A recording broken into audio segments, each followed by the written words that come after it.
அப்படிதான் உட்காந்து வீட்டு எடுத்துக்கிட்டு வாயில் நிறைய தண்ணி வெயில் தாங்க முடியாது. அதெல்லாம் ஆட்டுக்கிட்டு அள்ளி தண்ணி குடிச்சிக்கே உட்காந்துருக்கு.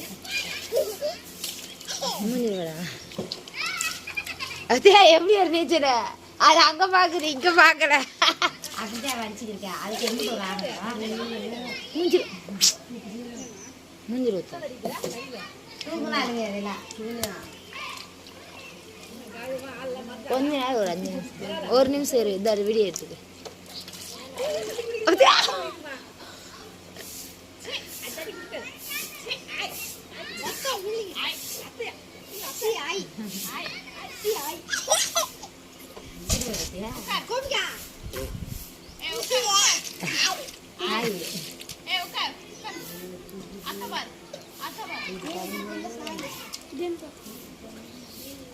இருda 1 நிமிஷம்